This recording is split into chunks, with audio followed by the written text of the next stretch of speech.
पूर्व से कोई कार्यक्रम नियत नहीं था और न ही आवागमन के बारे में कोई पूर्व सूचना जिला नियंत्रण कक्ष को भेजी गई थी। श्री ओवैसी घटना के पश्चात सुरक्षित दिल्ली वापस पहुंच गए। जनपद के वरिष्ठ अधिकारियों द्वारा घटनास्थल का निरीक्षण किया गया। विवेचना के क्रम में स्थानीय पुलिस ने त्वरित कार्यवाही करते हुए 2 अभियुक्तों को गिरफ्तार किया और उनसे 2 अनधिकृत पिस्तौल प्रत्येक से एक और एक ऑल्टो कार की बरामद की गई है। घटनास्थल और वाहन का फोरेंसिक्स टीम द्वारा सूक्ष्मता से जांच किया जा रहा है और साक्ष्य एकत्रित किए जा रहे हैं। दोनों अभियुक्तों से उत्तर प्रदेश पुलिस द्वारा पूछताछ की जा रही है। जनपद में कानून और व्यवस्था की स्थिति नियंत्रण में और सामान्य है। कड़ी सतर्कता भी बरती जा रही है। केंद्रीय गृह मंत्रालय द्वारा तुरंत ही राज्य सरकार से रिपोर्ट प्राप्त की गई है। पहले भी कई मौकों पर केंद्रीय सुरक्षा एजेंसियों के खतरे के आकलन के आधार पर श्री ओवैसी को सुरक्षा प्रदान करने के लिए केंद्र सरकार ने निर्देश जारी किए हैं, लेकिन श्री ओवैसी द्वारा सुरक्षा लेने के लिए अनिच्छा के कारण दिल्ली पुलिस और तेलंगाना पुलिस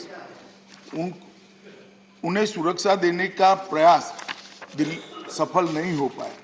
श्री ओवैसी के खतरे का पुनः मूल्यांकन कराया गया है और खतरे के आकलन के आधार पर उनका दिल्ली में बुलेट प्रूफ कार के साथ अखिल भारतीय स्तर पर केंद्रीय रिजर्व पुलिस बल की जेड श्रेणी की सुरक्षा प्रदान की गई है।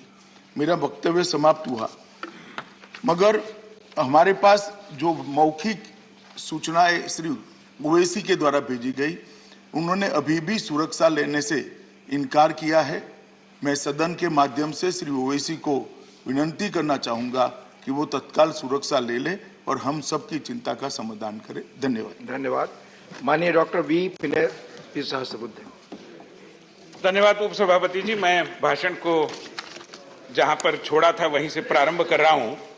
मैं ये कह रहा था कि कुल मिलाकर विगत कुछ सालों के राजनीतिक परिदृश्य पर हम निगाह डालते हैं तो ध्यान में आता है कि देश में एक पॉलिटिक्स ऑफ परफॉर्मेंस के आधार पर मौजूदा सरकार काम कर रही है, जबकि हमारे विपक्ष के मित्र कई बार अपने पॉलिटिक्स ऑफ प्रेजुडिस को छोड़ने की कोई भी मंशा नहीं दिखा पा रहे हैं।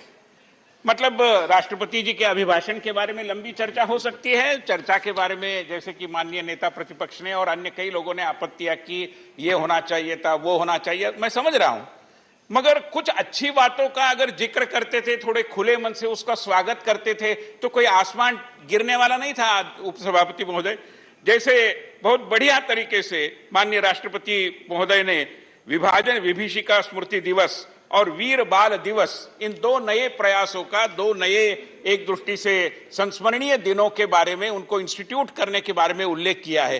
क्या इसके बारे में हम माननीय प्रधानमंत्री जी को खुले दिल से अभिनंदन उनका नहीं कर सकते, उनकी इस सोच का अभिवादन नहीं कर सकते?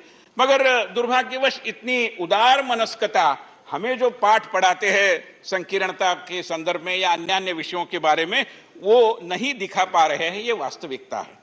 और जब मैं ये पॉलिटिक्स ऑफ प्रेजुडिस की बात करता हूं, एक पूर्वाग्रह के आधार पर राजनीति को आगे बढ़ाने की जो कोशिश हमारे विपक्ष के मित्रों द्वारा होती रही है, तो मैं जानता हूं कि एक इतिहास में कई ऐसे पन्ने हमें मिलते हैं, और न केवल भारतीय मतलब भारत के विपक्ष के बारे में, मगर अपने दल के बारे में भी।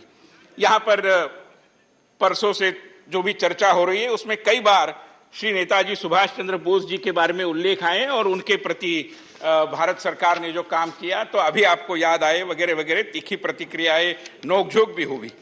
मगर स्वयं नेताजी सुभाष चंद्र बोस जी के प्रति हमारे आज के प्रतिपक्ष का रवैया उस जमाने में उनके वो रहते हुए और उसके बाद भी क्या रहा, इसके ऊपर भी निगाह डालना एजुकेटिव होगा। उनके बारे में अनुज धर ने एक किताब लिखी है, India's biggest cover up, a book on the mystery surrounding Netaji's reported death in 1945।